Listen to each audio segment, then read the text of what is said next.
Trump आज बाहर आ रहे हैं और नई ऑटो टैरिफ की घोषणा कर रहे हैं। ये बड़ी खबर है। हमें इसे बहुत बहुत करीब से देखना होगा। उन्हें अब तक इसकी घोषणा कर देनी चाहिए थी, लेकिन मैं प्रेस कॉन्फ्रेंस में हो रही घटनाओं का लाइव फीड प्राप्त कर रहा हूं। तो हम आज पूरे लाइव स्ट्रीम के दौरान आगे पीछे जाते रहेंगे, ये जानने की कोशिश करेंगे कि वास्तव में वहां क्या हो रहा है और डोनाल्ड ट्रंप किस प्रकार का टैरिफ लागू करने जा रहे हैं।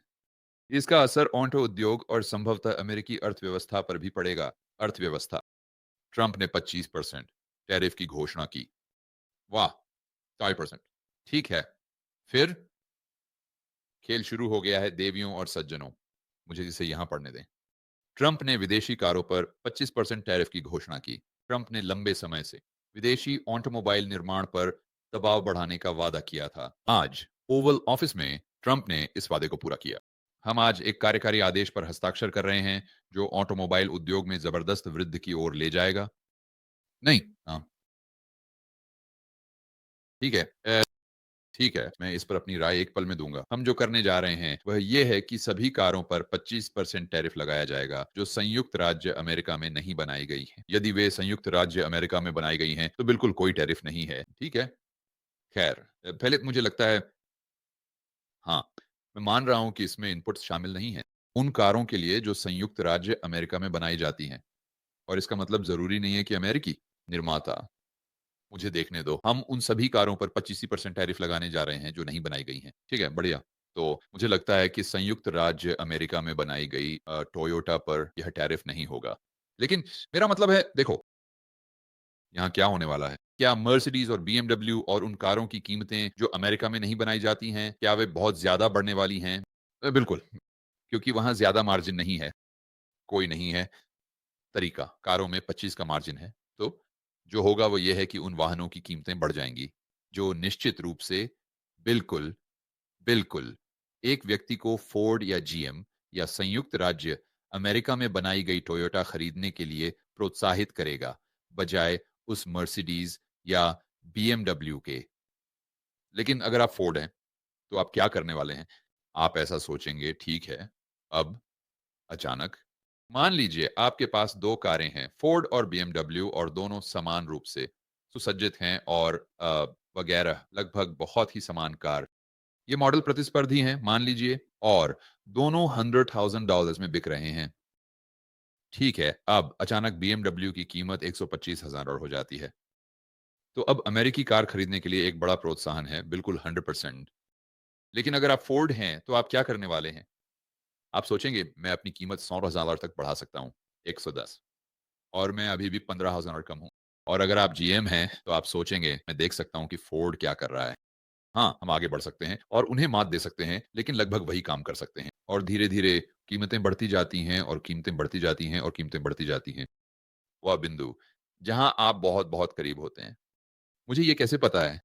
क्योंकि मैं एक ऐसे देश में रहता हूँ जहाँ वे बिल्कुल वही करते हैं और मैं इसे होते हुए देखता हूँ। मेरे पास यहाँ कारें हैं, मैंने यहाँ कारें खरीदी हैं, मैंने यहाँ कारें बेची हैं, मैंने यहाँ जर्मन कारें बेची हैं, मैंने मैंने टोयोटा खरीदी है, मैंने कारें खरीदी हैं जो वास्तव में, हाँ, मैंने खरीदी हैं। मैंने कारें खरीदी हैं जो कोलंबिया में निर्मित हैं। मुझे यहाँ की चालाकी पता है, मुझे पता है कि ये कैसे काम करता है, मुझे योजना पता है, मुझे प्रोत्साहन पता है, मुझे पता है कि वास्तविक दुनिया में क्या होता है। सिद्धांत में ये बहुत अच्छा है, लेकिन फिर से व्यवहार में यही होने की वो संभावना है। और शुक्र है, वो तो शुक्र है। जहां तक मैं देख सकता हूं, इसमें उन ओनाटो पार्ट्स पर 25% शुल्क शामिल नहीं है जो संयुक्त राज्य अमेरिका में आ रहे हैं, क्योंकि वह वास्तव में संभवतः अमेरिका के लिए एक बहुत बड़ी समस्या पैदा कर सकता है, कार निर्माता। क्योंकि आप जानते हैं, हम ये सोचना पसंद करते हैं कि उस F-150 का 100% जो आपने डिट्रॉइट में बनाया था और अभी खरीदा था, वह सब संयुक्त राज्य अमेरिका से ही आया था। गलत। उनमें से एक अच्छा प्रतिशत पार्ट्स वास्तव में विदेशों में बनाए जाते हैं। इसलिए इससे उनकी इनपुट लागत बढ़ जाएगी और फिर उनके पास, फोर्ड जीएम के पास, उपभोक्ता पर वह लागत डालने के अलावा कोई विकल्प नहीं होगा। जहां अगर वे उन इनपुट लागतों की कीमत नहीं बढ़ा रहे हैं, तो वे आगे बढ़ सकते हैं और बस या तो कीमत को वैसे ही रख सकते हैं जैसे अभी है, जो शायद नहीं होगा, या वे अपनी कीमत बढ़ा सकते हैं और यह सैद्धांतिक रूप से उनके मुनाफे को बढ़ाएगा। ये उनके मार्जिन को बढ़ाएगा। यहाँ समस्या ये है कि हम फिर से पीटर को लूट कर पॉल को भुगतान कर रहे हैं, क्योंकि वही व्यक्ति जो खर्च करेगा, मान लीजिए एक F-150 की कीमत $100,000 है। मुझे पता है कि ऐसा नहीं है, लेकिन उदाहरण के लिए मान लेते हैं कि ऐसा है। तो अब उन्होंने खर्च किया होगा $100,000 उस ट्रक को खरीदने के लिए, उस फोर्ड ट्रक को। अब उन्हें $110,000 खर्च करने होंगे। ठीक है। क्या उनके वेतन में इन टैरिफ के परिणाम स्वरूप $10,000 की वृद्धि हुई? हाँ, शायद नहीं, शायद नहीं। और इसलिए उन्हें किसी और चीज़ से खर्च करने की शक्ति ये हटानी होगी। पीटर को लूट कर पॉल को भुगतान करना। तो आप एक अमेरिकी व्यवसाय से ले रहे हैं और बस इसे दूसरे को दे रहे हैं। अमेरिकी व्यवसाय, ये बस आप पीटर ही को लूट कर पॉल को भुगतान कर रहे हैं। अब ये आर्थिक दृष्टिकोण से है, मोल भाव के दृष्टिकोण से यहाँ बहुत अलग कहानी है, बहुत अलग कहानी। अगर हम इसे केवल उस दृष्टिकोण से देख रहे हैं जैसे ट्रंप कहते हैं, ठीक है, मुझे ये टैरिफ वास्तव में पसंद नहीं है। हमें इसे करना होगा क्योंकि मुझे दिखाना है कि मैं इस बारे में गंभीर हूँ और ये मुझे यूरोप में टैरिफ को कम करने की अनुमति देगा या जो भी हो। फिर हाँ, मैं समझता हूँ, मैं समझता हूँ। और मुझे नहीं पता कि लागत लाभ विश्लेषण समझ में आता है या नहीं, लेकिन मैं उस तर्क का अधिक समर्थन करूंगा, जितना कि मैं उस तर्क का समर्थन करूंगा ये स्व कि अरे, यह सिर्फ कार निर्माताओं के लिए एक उछाल होगा और ये सभी विनिर्माण नौकरियों और उच्च वेतन वाली नौकरियों को बनाने में सक्षम होगा और हर कोई बस अमेरिकी कारें खरीदेगा और हम सभी एक उदाहरण के रूप में या परिणाम स्वरूप अमीर हो जाएंगे।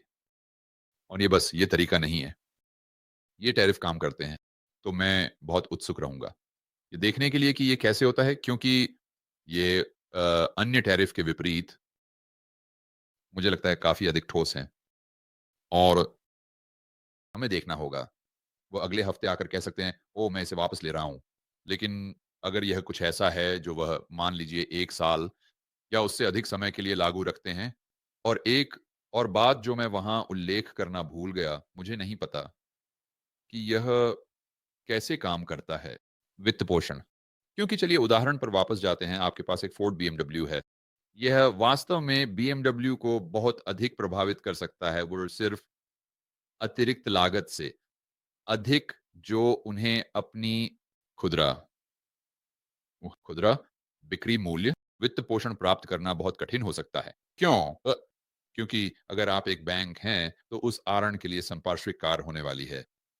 जैसे कि एक लीज़ पर उदाहरण के लिए आप ये पता लगाने की कोशिश कर रहे हैं कि लीज़ के अंत में कार की कितनी कीमत होगी और यही भुगतान और पूरी गणना में जा रहा है। लेकिन अगर आपको नहीं पता कि टैरिफ कब हटाए जाएँगे और ये ट्रम्प है, तो ये बस चलो कहें, कम से कम कहने के लिए अनियमित है। क्या आप $125,000 उधार देंगे?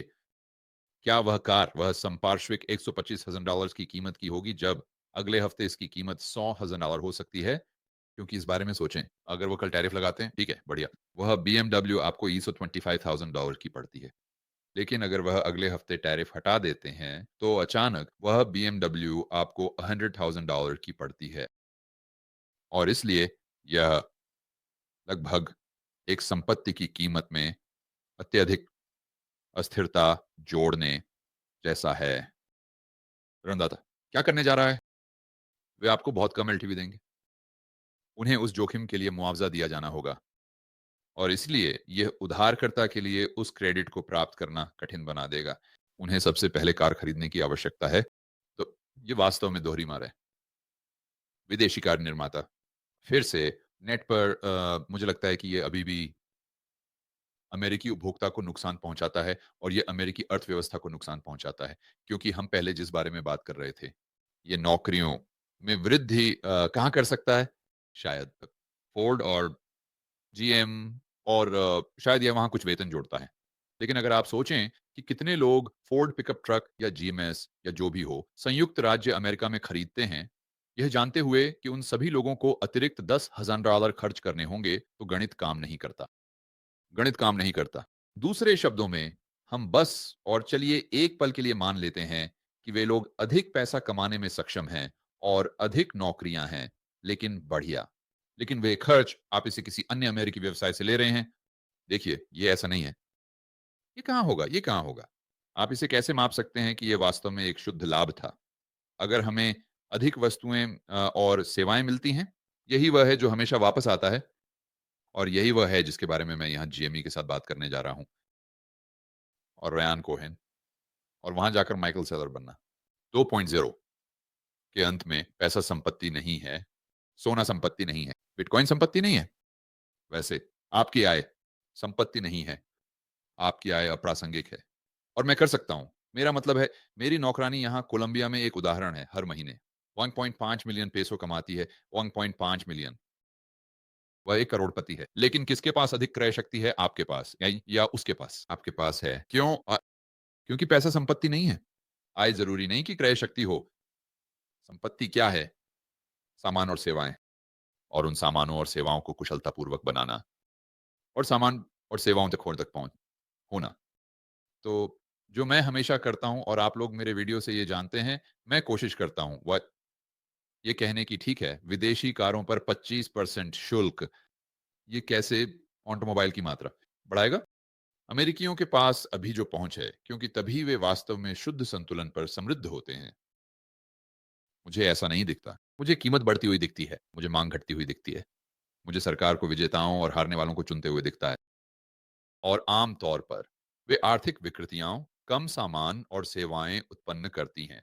मुझे उम्मीद है कि मैं गलत हूं। मुझे उम्मीद है कि ये बहुत अलग तरीके से सामने आए। मुझे उम्मीद है कि 3 साल में हम आगे बढ़ेंगे और हमारे पास 25% ई अधिक वाहन होंगे संयुक्त राज्य अमेरिका में जितना हम आज करते हैं।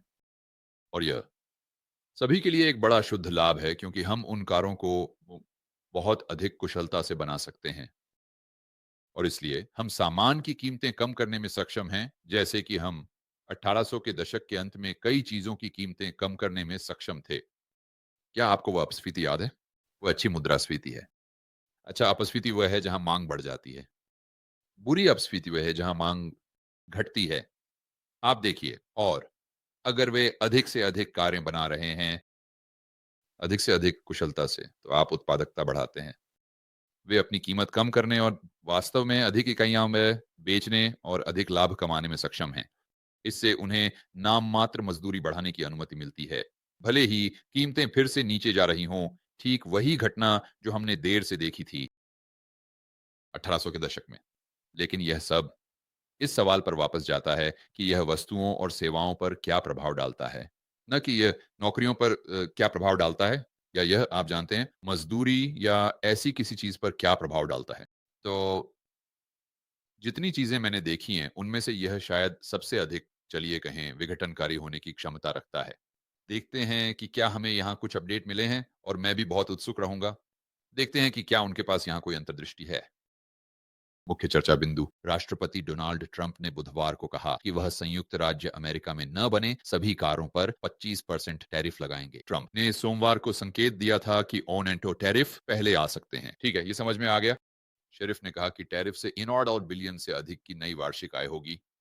ठीक है, और फिर से मेरा मतलब है, यहाँ आप हैं दोस्तों। ट्रंप की घोषणा के बाद onto stocks after onward trading में गिर गए। जीएम मोटर्स के शेयर 4% से अधिक गिर गए। स्टेलेंटिस 3%, फोर्ड मोटर्स ने लगभग 1% खो दिया। तो अगर ये ऑटो उद्योग के लिए एक बड़ा उछाल था, तो ये शेयर क्यों गिर रहे हैं? तो हमें सोचना होगा। और अब हमारे पास पूरा लिबरेशन डे है जहां हमें टैरिफ की पूरी सूची मिलने की संभावना है। तो ये होने वाला है, आप जानते हैं। बैठ जाइए, बेल्ट बांध लीजिए। ये शायद एक उबड़ खाबड़ सफर होगा, लेकिन हमें देखना होगा। और फिर ये वास्तव में कितने समय तक लागू रहेंगे, यह एक और बात, ये पूरी तरह से अज्ञात है। मेरा मतलब है, वह ट्रंप के रूप में सामने आ सकते हैं, ट्रंप होते हुए। मेरा मतलब है, आप ट्रंप के सबसे बड़े प्रशंसक हो सकते हैं, लेकिन आपको मानना होगा, आप नहीं जानते कि वह कल क्या करेंगे। आप नहीं जानते कि वो 5 मिनट में क्या करेंगे। मेरा मतलब है, वह 1 घंटे में एक और प्रेस कॉन्फ्रेंस की घोषणा कर सकते हैं और कह सकते हैं, ओह! मैंने अपना मन बदल लिया। ओह! ये बस, ये जानवर की प्रकृति है ना? ये उनके व्यक्तित्व का हिस्सा है। यही है जिससे हम निपट रहे हैं। अरे दोस्तों, मैं व्यक्तिगत रूप से आप में से प्रत्येक को इस साल के रिबेल कैपिटलिस्ट लाइव में शामिल होने के लिए आमंत्रित करना चाहूंगा। ये वह अद्भुत सम्मेलन है जिसे मैं हर साल आयोजित करता हूँ। यह आपको एक बुलेट प्रूफ पोर्टफोलियो बनाने में मदद करता है। ये आपकी व्यक्तिगत स्वतंत्रता और आजादी को बढ़ाने में मदद करता है और साथ ही ये आपके नेटवर्क के आकार को बढ़ाने में एक ख्वाब भी मदद करता है। दूसरे शब्दों में आपको बहुत से समान विचारधारा वाले व्यक्तियों, साथ ही रिबेल कैपिटलिस्ट से मिलने का मौका मिलता है। यह ऑर्लैंडो में है 23 से 25 मई तक। पिछले वक्ताओं में Robert Kiyosaki, Ron Paul, Peter sheriff जैसे लोग शामिल रहे हैं। माइक मालोनी, लिन एल्डन, बस कुछ नाम लेने के लिए।